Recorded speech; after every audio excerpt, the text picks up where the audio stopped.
Sudahlah, umur kita bayar-bayarlah imam masjid surau lah. Ada orang umur bayar kita. Kaya bersekat naik bukit, turun bukit boleh lagi. Nak mai surau tangga 2 tak lepas. Puas guhit gostan tak lepas. Oh jam. Nah, alhamdulillah ustaz, saya pencin lah ni masa duk ada banyak. Mai surau dak haji? Tak dan. Dia buat apa? Nanam lagi jahanam.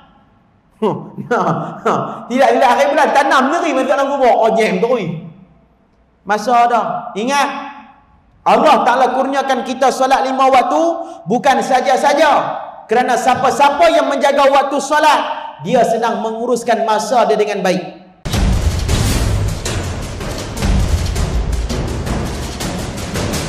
Astaghfirullahalazim alladzi la ilaha illa huwal hayyul qayyum wa natubu ilaih.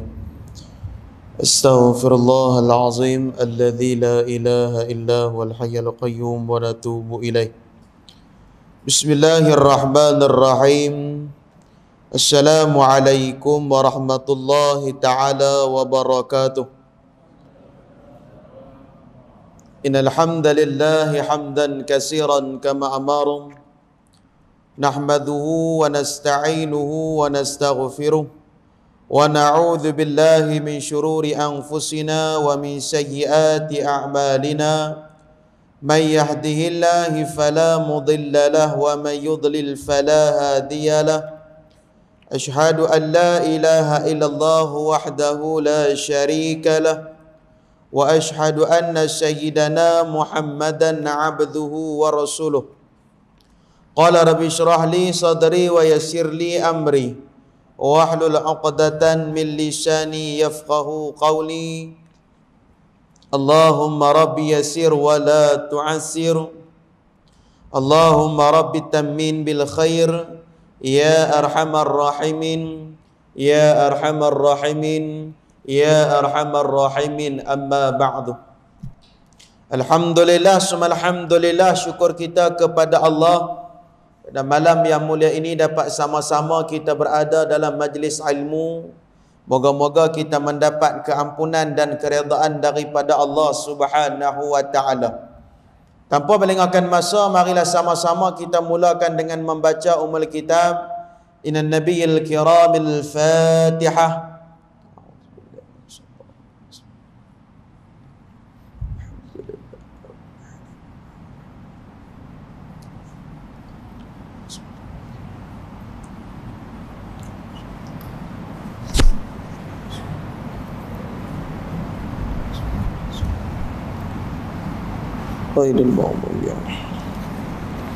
Amin amin ya rabbal alamin.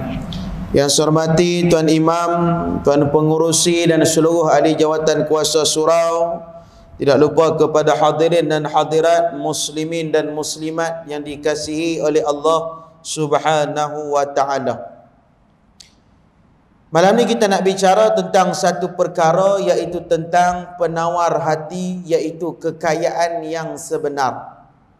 Kekayaan yang sebenar bukanlah kita memiliki jutaan duit. Kekayaan yang sebenar bukanlah kita memiliki aset harta yang banyak. Ingat, jikalau kita banyak sekalipun harta, banyak sekalipun duit ringgit, tetapi tidak pernah bersedekah, namanya kita miskin. Jadi kita nak lihat kekayaan yang sebenar di dunia adalah apabila kita dapat menjadi orang yang soleh. Orang yang soleh ini tak semestinya orang miskin. Orang yang soleh ini tak semestinya orang kaya. Orang soleh ni daripada miskin pun boleh jadi soleh, kaya pun boleh jadi soleh. Orang yang soleh ini, mereka lah orang yang kaya sebenarnya. Alim ulama antaranya kita tengok, walaupun mereka tidak kaya akan harta benda, tapi mereka kaya dengan akhlak dan sebagainya. Hari ini Allah Ta'ala bagi peluang kepada kita. Kata Imam Ghazali rahimahullahu ta'ala, Imam Ghazali sebut, kalau dalam diri kita masih duk rasa diri kita baik, sebenarnya kita tidak baik. Rasa diri kita baik. Sebab apa? Sebab riak boleh berlaku pelbagai cara. Riak boleh boleh berlaku dalam pelbagai cara. Imam Ghazali sebut ada 12 jenis riak dalam perbuatan, dalam pekerjaan. Antaranya riak dengan beribadah kepada Allah. Boleh mai surau pukul 4, pukul 5 pagi duk mai celapak surau dah. Mai tengok depan surau lah. Gelap lagi, tak ada siapa mai lagi no. Nah, aku rumah yang jauh boleh mai awal, depa hak dekat tak boleh mai. Dia rasa diri dia baik. Nah, bukan senang nak bangun pagi-pagi buta, nak mai sembahyang subuh berjemaah, tapi sebab bisikan syaitan nak suruh kita rasa baik. Allah tu imam sebelah rumah pun tak boleh mai awal, aku yang jauh boleh mai awal, dia rasa diri dia baik. Lagi riak apa dia? Kata ulama, riak boleh berlaku dalam keadaan mempunyai ilmu agama. Ada ilmu agama, riak dengan ilmu dia, nak orang sanjung dia, nak orang panggil pangkat dekat dia. Tu yang Nabi sebut dah di akhir zaman. Nabi cerita kepada kita tentang dalam satu hadis, golongan yang baik namun tempatnya dalam neraka. Kalau kena kita lah tuan-tuan, na'udzubillah min dhalik. Tapi saya tengok tuan-tuan ni muka bercahaya belaka, kira ahli syurga semua ni. Nah, tak cahaya lagu mana lampu berapa biji atas kepala. Nah, kira tak apalah cahaya juga. Nah, pada tak cahaya langsung. Nah, abang pada kita, orang-orang yang Nabi sebut ni, dia mati baik, perbuatan dia baik, tapi Allah Ta'ala tempatkan dia dalam neraka Allah. Apa dia golongan ini? Ada 3 jenis golongan. Yang baik dia mati, tapi tempatnya dalam neraka Allah. Yang pertama, orang yang berjuang fi sabilillah, angkat senapang pinu berperang di Syria, angkat senapang, ataupun bahasa mudah hari ini, saudara kita kena musibah banjir, kita kena kederat kita, guna tenaga kita pi bersih, keluar daripada tempat bersih, rumah kau tu sepak tunggui mati. Nah, nak jadikan cerita, nah, berasa pi tu tadi elok dah, tapi rasa orang-orang nampak dia ni bagus lah, mati baru lepas tolong orang, mulia orang duk kata. Tapi sebaliknya, nak kata apa dia? Allah yang akan menilai segala perbuatan yang kita buat. Sama juga macam konsep kawan ni perang fi sabilillah, mati syahid. Kalau nak ikutkan mati syahid ni confirm masuk syurga, tak masuk neraka dah.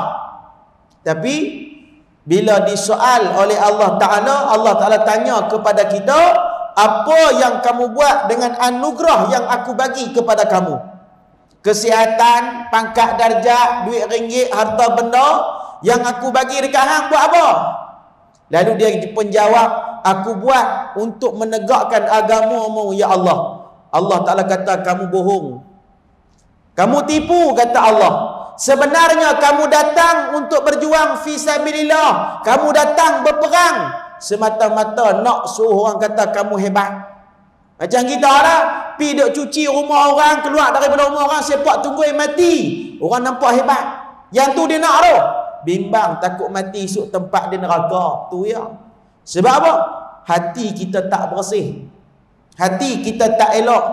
Bila hati kita tak elok, maka dia akan salah orang lain lagi banyak berbanding dengan salah dia. Nah, punca dia tu, dia buat maksiat, habis semua kena. Jenis ni payah. Nah, punca dia pi Mekah balik kena Covid belaka, bela terus dia.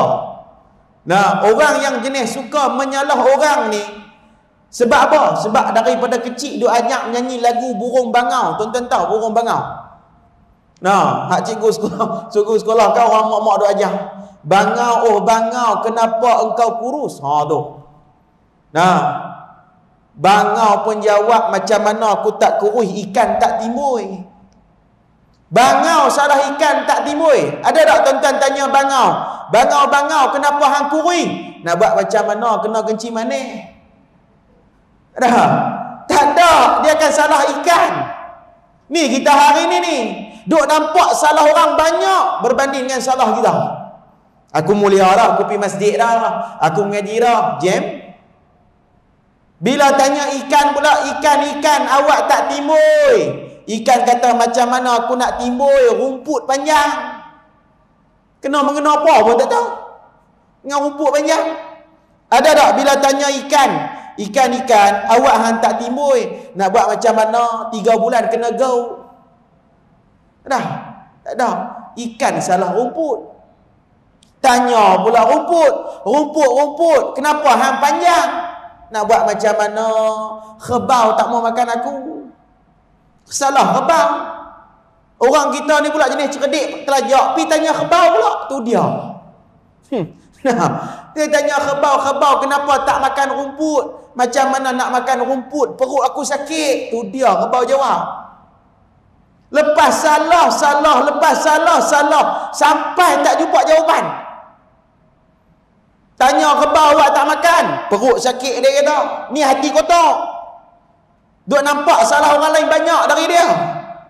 Tanya perut kebau, wahai perut, kenapa hang sakit? Macam mana tak sakit? Semalam aku makan nasi mentah. Tu dia kebau makan nasi mentah. Terus sambil tengok tak kebau rumah siapa makan nasi mentah? Apa man? Nah, tak ada kebau makan nasi mentah. Buat cerita tu. Nak kata apa dia? Lepas salah. Dia yang paling betul. Tanya kebau, lepas tu pula, elok ni pula, hujan turun. Tanya hujan, awak turun, katak panggil aku. Nah, tanya katak, wahai katak, kenapa panggil hujan? Macam mana tak panggil hujan, ulang nak makan aku. Tu dia. Tapi yang syoknya habis hutang ulang. Habis hutang ulang habis.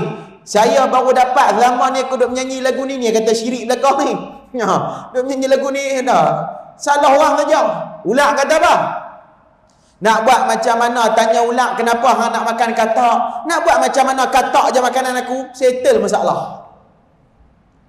Orang yang nak jadi macam ulang ni kita apa dia? Nak mengaku diri dia salah ni payah kita nak jumpa. Melainkan orang yang soleh, yakni dia sentiasa bertaubat kepada Allah. Taubat ni adakah kita perlu umum kepada orang? Ataupun update status di Facebook? Alhamdulillah dah bertaubat dah. Apa tu?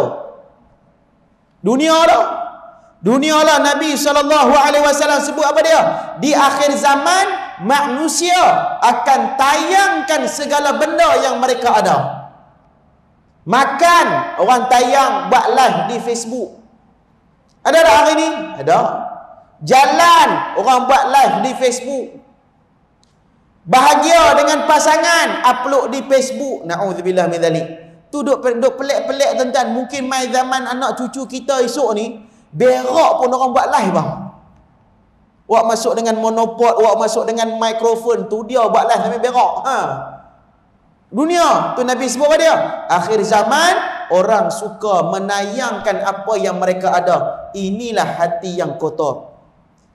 Hatta sekalipun ibadat yang mereka buat, mereka akan tayangkan kepada orang lain tentang ibadat yang mereka buat. Jaga-jaga. Sebab apa? Orang yang soleh, ni kata hati bersih ni apa dia? Orang yang soleh, dia hanya takut kepada Allah. Dia hanya takut kepada Allah. Dan orang yang Allah Ta'ala kasih kepada dia, Allah akan berikan ujian kepada dia. Allah bagi kita macam-macam ujian, bala, musibah. Allah Ta'ala bagi kita macam-macam anugerah. Sikit ya Allah Ta'ala bagi musibah. Berapa ramai yang tidak percaya dengan qada dan qadar Allah. Allahu Akbar. Dunia Allah kita tuan-tuan. Dunia Allah ni zaman kita zaman hampir-hampir nak kiamat dah. Pejam celek nak masuk Ramadan duk ada lebih kurang 80 hari. Entah ada rezeki kita ke tidak, wallahu alam. Semoga ada rezeki kita tahun ni. Tapi dengar-dengar tu dia, tu yang tak syok dengar-dengar tu. Tu yang tak syok lagi pakak kena balik jadi tuan imam kat rumah nayo. Nak makbuk dulu kan mewujud dulu jam tu kawan. Kena jadi imam kat rumah pula, anak cucu pakak balik berimpun duk masuk duk mengikut dalam setongkeng jam. Tok Wan tengah sembahyang, kawan pun turun, Tok Wan turun rokok. Dia pun turun-turun juga sujud dengan Tok Wan pun duk dalam kain Tok Wan. Nak pergi ke mana? Nah, turun, bangun, belaga pala dengan telok, bengkak orang tu. Nah, itu dia. Jangan buat cari pasal. Nyabak pada kita. Ni Allah Ta'ala bagi kesempatan kita jumpa. Ni masuk bulan 1 dah. Nak masuk bulan Rejab dah. Syaban, Ramadan. Persiapan kita. Takkan bulan Ramadan baru nak pulun semayang. Takkan bulan Ramadan baru nak pulun buat ibadat sunat. Takkan bulan Ramadan baru kita nak buat ibadat-ibadat baca Quran. Yang bulan lain tak mau baca Quran. Entah nanti rahmati oleh Allah. Sedangkan pahala orang baca Quran ni banyak. Nah, walaupun duk ulang qul Allahu ahad 3 kali pun tak apa, pahala banyak. Nah, ulama sebut kepada kita, kalau nak ikutkan susunan Quran ni, turun sikit demi sikit. Daripada satu tempat ke satu tempat, turun sekaligus. Daripada sekaligus, turun kepada Nabi Muhammad secara berperingkat. Nak habaq pada kita, pahala baca Quran ni banyak. Ulama sebut, siapa-siapa baca Al-Quran dalam keadaan yang dia ingat, tapi baca maksud dia baca Quran tanpa wuduk. Yang ni apa dia? Yang dia duk hafal. Sambil duk buat motor, duk baca alam tarokai ke, kuliah ke, hak dia hafal. Mayang entuk dah. Tapi mulut sentiasa nak baca. Baca yang dia hafal. Berapa? Ulama sebut satu huruf dikurniakan 10 pahala. Satu huruf. Yang kedua, siapa-siapa baca Al-Quran dalam keadaan berwuduk. Nak baca Quran je, ambil ayat sembahyang. Buka mushaf Quran. Setiap satu banyak 20 pahala. Banyak sikit daripada tadi.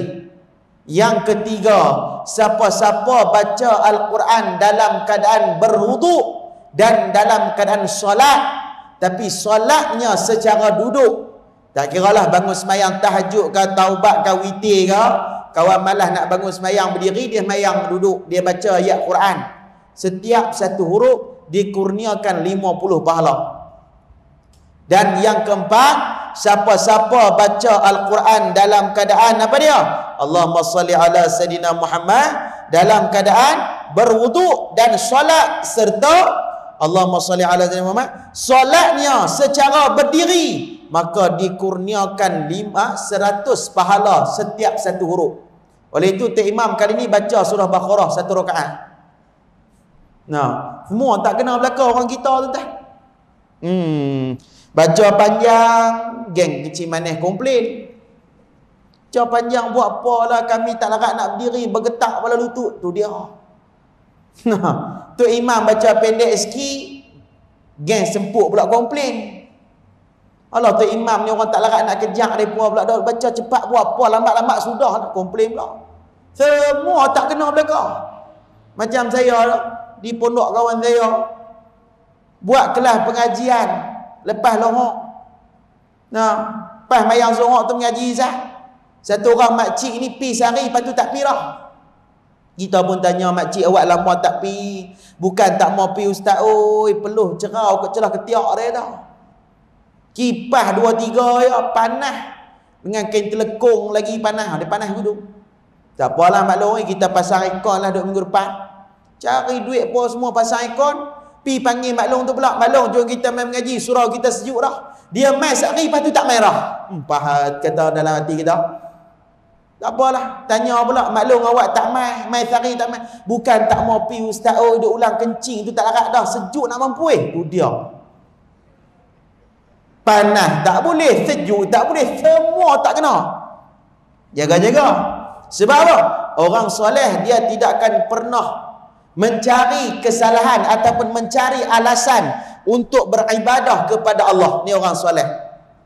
Orang soleh dia kaya di dunia. Cakap dia pun cakap yang lemah lembut, cakap dia pun cakap yang orang kata kalam-kalam yang dengar tu tak sakit hati, semua nasihat.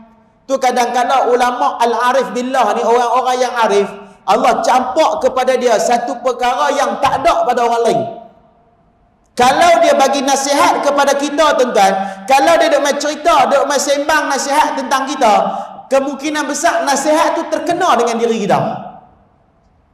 Kan dia tahu kita ni jenis kaki maksiat, dia tak tahu. Tapi Allah Ta'ala bagi ilham Suruh dia bercakap tentang tu. Punya hebat. Kita dengar-dengar celaka dengan ustaz ni kata kat aku. Tu dia. Pasal bila ustaz tu nak kata, apa tak tahu. Nah, jadi orang-orang soleh mereka hanya takut kepada Allah Subhanahu wa taala. Cuba tanya kita takut pada siapa? Kita hari ni rezeki minta dengan manusia. Hubungan dengan manusia ni terlalu rapat sampai dengan Allah kita jauh. Nah, bawa kereta sampai tengah jalan, telefon tinggal. Telefon tinggal, nak patah balik tak? Nak patah balik tak? Telefon tinggal. Nah, tak patah balik kira tuan-tuan wali Allah hebat. Nah, sampai Allah telefon, U-turn patah balik tu telefon. Hak dok berhubung dengan manusia. Contoh tuan-tuan kaki zikir. Tuan-tuan dok bawa tasbih. Kelang kabut pergi kerja, tasbih lupa bawa. Nak patah balik tak? Tasbih. Tasbih belum patah balik tak? Tak apa, beli lain itu dia. Kan? Tasbih tu alat untuk berhubung dengan Allah. Tapi berapa ramai yang sanggup patah balik untuk menjaga hubungan dengan Allah? Tu silap kita. Hari ni kita minta tolong makhluk lebih banyak berbanding dengan minta tolong Allah. Ni aku nak pergi jumpa kawan ni boleh tolong aku. Berapa lama? Ni kata yang berlaku zaman Nabi Musa alaihi salam. Nabi Musa sakit gigi. Jumpa dengan dukun Tok Bomoh, pakar rawatan gigi. Allah Ta'ala tegur Nabi Musa, "Ya Musa, kenapa tak minta dekat aku?" Allah lupa, ya Allah. Bahasa kita lah. Translate balik, dia tak cakap lah bahasa Kedah. Zaman Nabi Musa ada bahasa Kedah naya. Duk keluar botol lah, jam kereng. Allah Ta'ala tanya Musa, kenapa tak minta ke aku?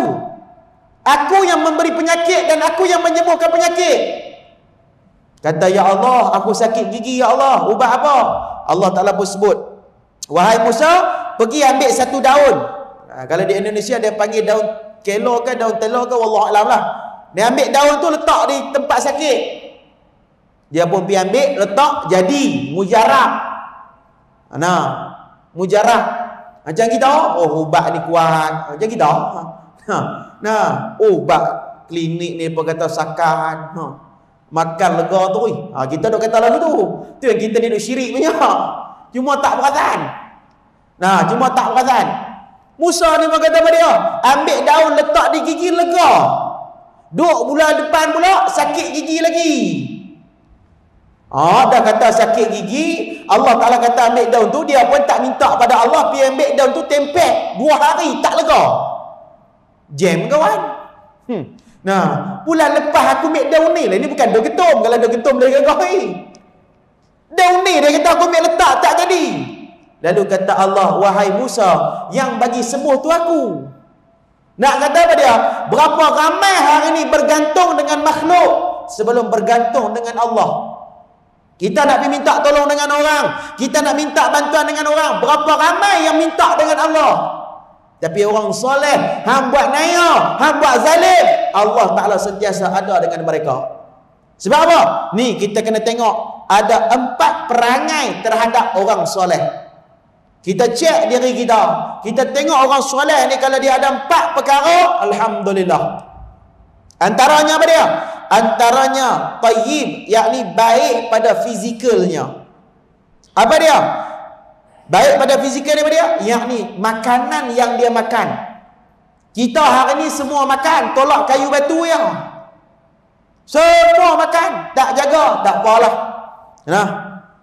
Tu kadang-kadang kita boleh sakit. Makan sampai sedap, terlampau sedap, boleh sakit. Makan tanu, makan tani, makan sikit-sikit makan. Ni kawan nak main bulan puasa, gelisah dah duk kata tak kena tahan puasa pula. Allah beringat pada kita tuan-tuan. Ramadan tahun lepas berapa ramai yang perasan. Ramadan tahun lepas berapa ramai yang perasan. Termasuk saya tak perasan belaka. Melainkan guru bagi tahu. Dia kata Ramadan tahun lepas hampir-hampir selama 1 bulan, setiap kali terbit fajar, terbit matahari, terpancar tiang-tiang yang berwarna merah sampai ke langit. Berapa ramai perasan? Perasan apa ustaz? Kami puasa tu lepas tak rasa apa. Kemas dia buat ni. Nah. Alah, dia buat amalan apa je? Buat amalan apa ustaz? Lepas mayang subuh letak kepala sak baru bangun tu dia. Memang tak rasa apa. Keluar pancaran tiang-tiang yang berwarna merah sampai ke langit. Pengajian kata ilmu falak apa dia? Kita ni akan kemarau selama 1 tahun. Bila? Wallahu alam. Jangan mai pada bulan Ramadan sudah lingkup kita. Bulan lain boleh ke darah minum ayak, cari ayak kita kena bulan puasa. Kena bulan puasa jenuh. Tu kalau depa ada orang belajar di Yaman ke di mana? Mai bulan puasa, budak-budak Yaman ni depa budak-budak yang daripada Malaysia depa letak tempat yang sejuk supaya tak rasa nak lapar ayam. Kadang-kadang tu puasa 3 jam, hak lain semua buka puasa. Jemu. Nah, apa dia? Sampai satu masa akan kemarau.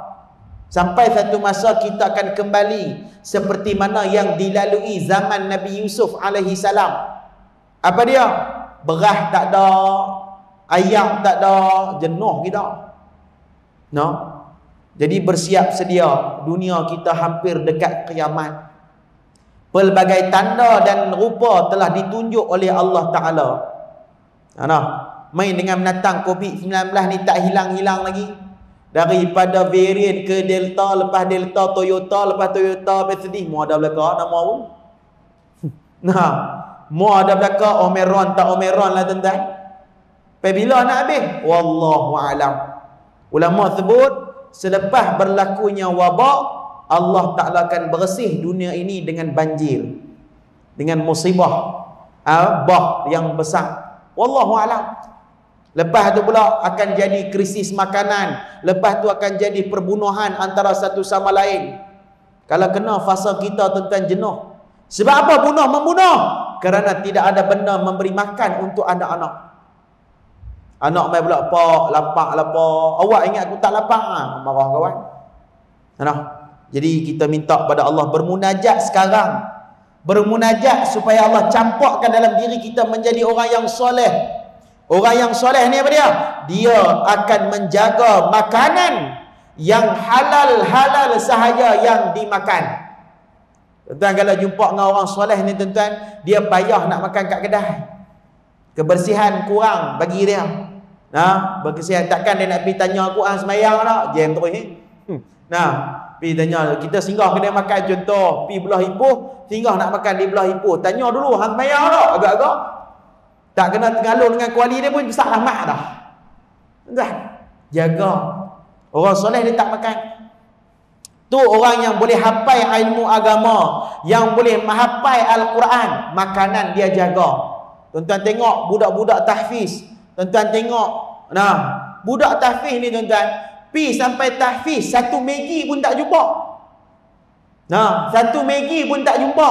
Maggi. Kita bukan takat Maggi. Ketum pun duk balas setiap hari. 1 Maggi tak jumpa. Saya tahulah anak saya pakai duit tahfiz tuan-tuan. Balik tu jumpa Maggi macam orang gila. Jangan dia buat bantai. Kawan doa tak boleh.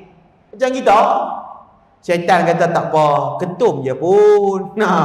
Bukan arak. Tu dia balas ketum. Jadi orang-orang soleh dia akan jaga makanan dia. Tu juga kita ni, kalau orang soleh jemput kita pergi rumah dia, tu imam kita hak soleh-soleh, ustaz-ustaz yang jemput kita pergi rumah, tunggu duduk lagi, balon sampai habis makanan. Sebab apa? Berlaku zaman Imam Syafi'i rahimahullahu ta'ala dengan anak murid dia Imam Ahmad bin Hanbal. Imam Ahmad bin Hanbal kot tak silap saya. Dia duk bercerita tentang guru dia Imam Syafi'i sampai anak dia tertanya-tanya bagaimana perwatakan guru dia. Yang ayah kata tok guru dia warak, hak dia kata ayah dia tok guru dia bagus. Ayah ni bila tok guru dia bagus dia nak cerita. Dia kata kat anak dia tok guru dia macam ni lah apalah semua. Makan ni satu hari dia kata ayah cik teringin nak jumpa tok guru ayah tu. Satu hari Imam Syafi'i ada kerja di kawasan Imam Ahmad bin Hanbal, singgah di rumah Imam Ahmad bin Hanbal. Singgah makan, apa semua, boleh tidur apa semua. Singgah makan, masak makan tu, pakat makan. Imam Syafi'i dia balon ambil sana, dia ambil sini, dia ambil sana, dia ambil situ, dia ambil sini. Anak dia mula pelik lah. Tu dia, hak ayah kata kutuk guru dia warak sangat, makan macam apa lagi. Macam kita lah. Nah, seimbang mana makan tak jaga, ambil sana, ambil sini. Tapi cara elok lah. Tapi cara dia tu nampak orang melahap. Semua dia ambil, semua dia bentai. Oh, anak dia kata, guru apa? Ambil ayahku warak sikit, ayahku makan sikit ya. Tok guru dia makan banyak. Ayah nak dia. Duk malam tu pun Imam Ahmad pun pelawar pada guru dia, wahai guru, dah malam, tidur rumah aku lah, esok sambunglah perjalanan. Dia pun tak apa tidur lah. Bila tidur tuan-tuan, anak dia pun sediakan ayat untuk tok guru dia ambil ayat semayang. Tak dalam bilik tu. Pukul 3 pagi Imam Ahmad bangun buat tahajud. Anak dia duk perhati guru Imam Syafi'i duk dengar. Satu ayat pun tak bunyi. Kau lah nak bunyi ambil ayat semayang kan tak bunyi. Lepas tu pula anak dia duk perhati pada dia. Tok guru dia bangun semayang subuh, lepas tu duduk tak buat apa dah. Ayah dia bagus sikit lepas semayang baca Quran, tahajud semua. Ayah dia semua bagus ya. Duk pagi esok anak dia tanya, "Ayah, cik pelik lah dengan guru ayah ni." Dia pergi dah. Ayah bangun semayang tahajud sampai berpuluh-puluh rakaat. Tok guru ayah tu haram ke bangun? Bahasa kita. Awak lah. Pagi tadi cik tengok dia bangun semayang subuh, ayat semayang pun tak ambil. Tu dia. Sangkaan kita. Lah awak yang kata macam tu. Cik tahulah ayah, dalam bilik tu cik awak masuk ayat. Untuk tok guru ambil ayat semayang. Ayat ada banyak tu tak sentuh. Pelik dengan tok guru ayah ni dia kata. Oi, tok guru ayah tu cakap pergi elok sikit. Ayah cuba tanya dengan tok guru tengok. Kawan pun segan nak tanya. Ingat, anak murid kalau bertanyakan kepada guru dia tentang apa yang guru dia buat, maka akan hilang keberkatan ilmu yang ada. Berlaku dah. Lepas tu nak buat macam mana? Dah anak dia suruh tanya, ayah dia pun abang, "Lagi masa aku tanya, saya hang duduk belakang pintu biar hang dengar jawapan dia." Dia pun tanya tok guru, saya nak tanya ni, segan lah dia kata. Ish, awak pula, tak lah. Ish, anak lah. Duk kata lagu ni. Saya tak percaya dia kata. Kata apa pula dah. Dah, semalam tok guru sampai ni, tok guru makan macam orang tak pernah makan lama. Ambil yang tu, ambil yang ni, ambil yang tu, ambil yang tu. Kata tok guru dia. Pasal tu lah. Pasal tu dia kata, dah, aku main rumah orang soleh. Jadi orang soleh masak apa dekat aku. Aku tak tahu keberkatan tu duduk tang mana. Duduk dekat gulai batang pisang ke, masak lemak ke, tak tahu. Jadi aku ambil semua biar ada keberkatan. Oh, lagu tu ni kita. Nah, lepas tu ada lagi satu dia kata nak tanya. Tanya apa pula dah? Tak lah. Anak kata dia buat masuk ayat dalam bilik tu guru, tapi ayat tu sikit pun tak kurang. Dia kata, aku semalam ni daripada semalam tak tidur langsung. Duk mikir satu hadis. Sampai satu malam tak tidur. Kita hadis pun tak ada, tidur lena. Itu kita. Fikir satu hadis, orang kata tak tidur malam. Siap satu hadis tu boleh keluarkan 70 bab pula. Tu dia. Lepas tu dia kata, tok guru semayang subuh tak ambil ayat semayang. Dah aku tak tidur, dah aku tak buat benda yang batal ayat semayang. Buat apa nak ambil? Pasal kita lah. Tapi tu dia, bila manusia ni, dia suka sangka buruk banyak. Sangkaan buruk. Sebab apa? Antaranya hati dia telah kotor dengan dosa. Hati dia telah kotor dengan dosa. Antaranya, makanan dia tidak jaga. Jadi kita kena jaga makan. Orang yang soleh, dia akan jaga makanan dia. Makan benda yang perlu makan saja. Makan jangan banyak sangat. Ni kita makan sampai berpinggan-pinggan. Kena pinggan yang terakhir, kenyang, tolak tepi. Lepas tu kata pula makanan tak sedap. Tu perangai kita. Elok lah dah balun sampai 2 pinggan dah. Pinggan ketiga tak sedap. Tu yang duk boleh penyakit gout kencing manis darah tinggi tu. Makan sampai tak ingat dunia. Orang soleh dia jaga makan. Walaupun dia ambil banyak tempat, tapi dia makan, dia berhenti sebelum kenyang. Kita 2 pinggan tak kenyang ni. Nah, tak kenyang ni. Termasuk saya 2 kali 5. Nah, kemudian yang kedua, sifat orang soleh yang kedua, baik pada sifatnya. Tadi fizikalnya apa dia? Makanan dia jaga. Dia nak beli apa, dia perhati dulu. Kalau boleh dia tanam sendiri. Yang dia boleh tanam, dia tanam sendiri. Kita hari ni beli belaka. Kita hari ni semua tunjuk-tunjuk belaka. Nak nanam, malah. Nak buat tu, malah. Apa dia yang rajin? Kelebek telefon. Tu rajin. Tu saya lah. Tu yang mereka buat kajian. Mereka buat kajian, bukan saya. Orang yang banyak main TikTok penduduk sini, mereka kata. Mereka kata. Penduduk sini main TikTok banyak, mereka kata. Harap tutup dengan mas, tak nampak tu tak? Kalau nampak dah. Abang pada kita. Masa kita habis kot lain banyak. Sebab apa? Sebab dosa. Jadi, orang soleh, dia baik pada sifatnya. Apa dia? Yakni, Allah Ta'ala sebut, katakan wa Muhammad adalah sebaik-baik umat yang dilahirkan bagi faedah umat manusia. Apa dia?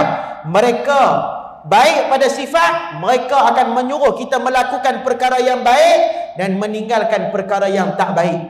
Cakap dia tu. Sudahlah, umur kita bayar-bayar lah imam masjid surau lah. Ada orang umur bayar kita. Kaya bersekat naik bukit, turun bukit boleh lagi. Nak main surau tangga 2 tak lepas. Puas guhit gostan tak lepas. Jam. Alhamdulillah Ustaz, saya pencin lah ni masa duk ada banyak. Main surau dah haji. Tak dan. Dia buat apa? Nanam. Lagi jahanam. Tidak hari bulan tanam neri masuk dalam kubur. Jam tu. Masa dah. Ingat, Allah Ta'ala kurniakan kita solat 5 waktu bukan saja-saja. Kerana siapa-siapa yang menjaga waktu solat, dia sedang menguruskan masa dia dengan baik. Orang yang tak menguruskan solat, tak jaga solat dengan baik, dia tak pandai menguruskan masa. Bahasa mudah dia, kalau tuan-tuan buat rumah sebelah airport sekalipun, tuan-tuan akan terlepas waktu kapal terbang. Sebab apa? Tak pandai menguruskan masa. Rumah sebelah masjid, Tok Bila azan sampai terkeluar jubuk, tak boleh main juga. Sampai terkeluar rembong dah tuan-tuan. Tukar orang baru tak main juga, tukar orang baru tak main juga. Lah kali main jenazah, settle masalah. Tu. Yang ketiga, sifat orang soleh, yang ni ma'ruf. Yang ni apa dia? Baik pada sikap dia, perbuatan dia, disiplin dia, akhlak dia bagus. Bagus sungguh dengan kita. Kita buat baik dengan dia, 10 kali ganda dia buat baik dengan kita. Sikap orang soleh. Sentiasa mendoakan kita. Tu. Dan yang keempat, sifat orang keempat, iaitu apa dia? Ihsan. Yakni segala kebaikan yang dia lakukan kerana Allah. Kita boleh duk main semayang, boleh duk main baca Quran, boleh duk main zikir di masjid surau, duk boleh main buat ibadah. Jangan rasa diri kita baik, tapi kita buat kerana Allah. Bila hati kita kotor, ingat, punca dosa. Bila kita sebut tentang dosa, dosa menghilangkan 3 perkara daripada diri kita.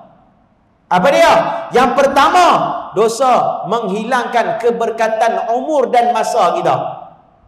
Yang kedua, dosa menghilangkan keberkatan rezeki kita. Tu makan tak pernah cukup, makan tak pernah kenyang, makan tak pernah sedap, komplain manja.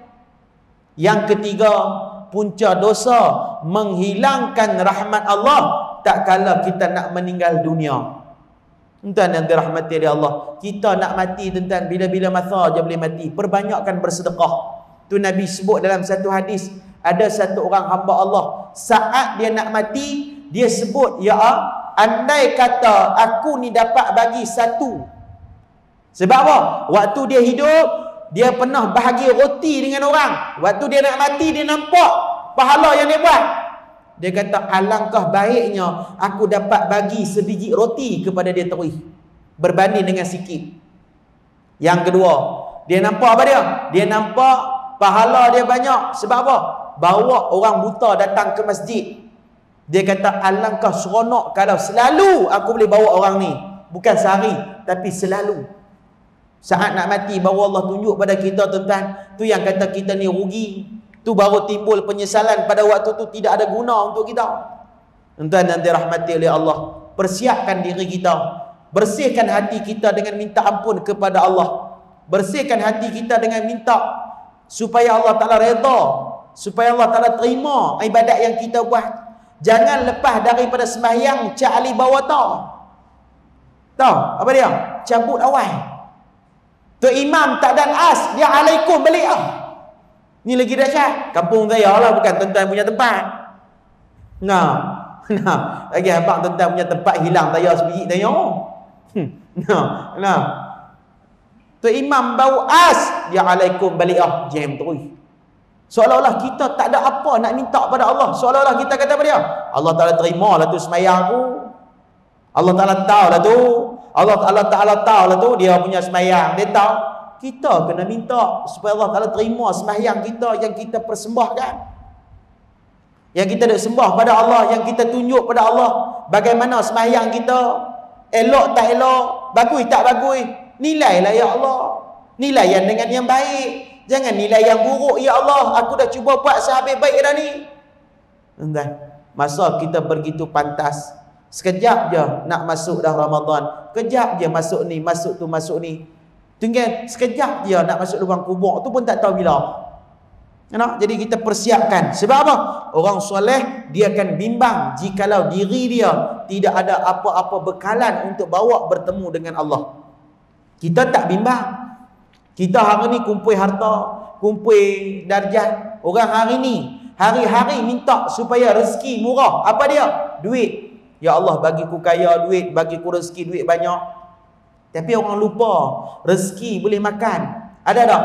Kita tak sembahyang subuh, Allah sempitkan halkum kita daripada terima makan. Ada tak gitu? Sempit ya. Orang tanya awak tu, telan tak boleh? Tinggal sembahyang subuh. Agak-agak ada orang nak tinggal sembahyang subuh tak tu? Tak ada. Azan tu. Teruskan. Nah, agak-agak ada orang nak tinggal sembahyang subuh tak? Ada. Duk pagi esok, napas sempit. Orang tanya bini tanya awak tu. Tak bangun sembahyang subuh. Agak-agak ada orang ni tak? Kalau Allah zalim pada kita, hang tak sembahyang subuh 2 rakaat, mulut aku kunci, telinga aku kunci, jahanam. Nah, dak pun kunci kita punya mulut, kunci kita punya hidung daripada bernafas. Agak-agak ramai yang tak sedar rezeki yang Allah Ta'ala bagi boleh duk sedut udara. Ramai yang tak sedar rezeki yang Allah Ta'ala bagi pada dia, kesihatan dia baik. Ramai yang terlupa yang Allah bagi kepada dia rezeki lah, tapi dia nak rezeki yang lain sampai sanggup buat perkara yang Allah Ta'ala murka. Ada orang hari ni tuan-tuan, contoh berkahwin sampai 10 tahun, 5 tahun, 7 tahun tak ada anak. Kawan pun puas pergi berubah, pi tang ni berubat, pi tang ni berubat, tak jadi, pi jumpa doktor pakar. Cek doktor pakar kata pada, saya nak habaq pun takut, dia kata awak. Abang dengan kok sumuk, dia tepuk meja, dah sumuk awak tak beranak. Tu dia. Dia ingat jenis bangsa nak gelintir depan rumah kot. Nak mari mayang maghrib tadi tu boleh 2 orang gelintir kepala, buat tangan, buat kaki, puak pun nyawa jalan. Kalau lagu tu kan 100 orang, ni 15 orang anak, lagu tu banyak sangat ha? Bukan jenis tu. Doktor tu kata apa dia? Bang, sabar bang. Saya yang kahwin 35 tahun pun tak ada anak, abang baru 15 tahun. Nak kata apa dia? Ramai yang sanggup buat perkara yang Allah keji. Antara apa dia? Dengki mendengki antara satu sama lain untuk diri dia bahagia. Sedangkan orang ni tak bahagia. Sebab apa? Sebab tidak ada syukur dalam diri dia. Orang yang duk cerita, kenapa aku tak bahagia? Kenapa aku tak macam orang lain senang, orang lain macam tak ada masalah, orang lain macam lapang tak ada masalah. Kerana dia banyak syukur dalam diri dia. Apa yang Allah bagi dia redha. Apa yang bagi Allah dia redha. Kita tak? Oi, tak boleh. Dia tu tak layak dapat sepatutnya aku. Tu kita. Macam mana Allah Ta'ala nak angkat darjat kita? Bukan kita sendiri yang angkat. Allah akan angkat darjat kita sendiri. Kalau kita sendiri yang angkat, nama dia kita ni jadi rasa diri kita baik. Tu yang Nabi sebut pada dia, golongan yang mati syahid pun masuk neraka. Yang kedua, golongan orang yang ada ilmu agama, boleh pandai baca Quran sedap, tapi semata-mata nak orang puji dia. Kawan tu baca Quran sedap, tapi pecah genang-genang telinga, nak kata sedap suruh. Dia pun rasa riak tu dia kata macam mana gitulah. Nah, suara kita dah Allah Taala bagi lagu tu, kemah dia. Tuan. Ada orang dengan ilmu. Tu yang keluar hari ni hukum macam-macam hukum, tuan. Tambah kita pula jenis kaki malas nak buat ibadat. Jahanam. Dia main kat kita mana boleh duk baca doa kunut bid'ah. Kita pula malas nak baca doa kunut. Duk lupa Allah mahdina dengan Allah mahdini tertukar selalu. Allah mahdi, Allah mahdina, Allah mahdini. Duk tu sampai dekat ayat diulang tu berpuluh-puluh kali. Nak sebut wabarik lana ya. Wabarik lana wa qina adzabannar. Settle masalah. Tu kita tambah kita malah buat. Dunia kita akhir zaman ni tuan-tuan, orang suka memecah belahkan dan memberi kepada kita perkara. Benda tu nampak simple ya. Memang dia kata hang buat ni tak ada apa manfaat. Tujuan dia tak mau bagi kita buat tu ya. Sedangkan benda tu ada pahala dah. Sampai doa iftitah diakui oleh baginda Nabi sallallahu alaihi wasallam. Sampai satu akhir zaman nanti mereka akan membidaah pula doa iftitah yang kita baca dalam sembahyang. Mana ada Nabi tak buat? Jam terus. Tu Nabi sebut di akhir zaman akan berlaku apa dia? Ada golongan yang ikut Al-Quran saja, ada golongan yang ikut hadis saja. Dan ada yang ikut Al-Quran dan hadis. Apa dia? Golongan yang ikut Al-Quran dan hadis ni ahli sunnah wal jamaah serta dia ikut ijma' ulama'. Yang lain tu semua punah belaka. Nabi sebut dah, siapa-siapa tak berpegang salah satunya bimbang. Kalau kita lah takut tersesat benda tu. Jadi kita kena jaga-jaga. Ulama-ulama sebut kepada kita, orang-orang soleh, hati dia sentiasa dekat dengan Allah, dia akan memperbaikinya. Jadi kita, semoga kita menjadi orang yang soleh, orang yang hebat di sisi Allah Subhanahu wa ta'ala. Oleh itu baiklah diri kita, makanlah makan yang jaga makanan kita, jaga sikap kita, berlaku ihsan, tak kira dengan orang ataupun binatang ataupun dengan apa sahaja makhluk Tuhan. Jangan buat lebih kurang. Hatta sekalipun orang yang ambil secebis lidi ataupun pokok untuk colek gigi dia pun dikena azab dalam kubur, apatah lagi kita. Mana dia? Jangan duk ajak diri ambil benda orang. Kalau kita ada dosa dan silap, minta maaf, minta halal, minta ampun, supaya kita dapat syafaat pertolongan di hari akhirat kelak nanti. Jadi insya-Allah cukup sekadar itu sajalah kot. Ada rezeki kita jumpa lagi lain masa lain hari. Yang baik daripada Allah, yang buruk daripada kelemahan sendiri. Moga-moga kita mendapat keampunan dan keredaan daripada Allah Subhanahu wa taala. Wallahu a'lam.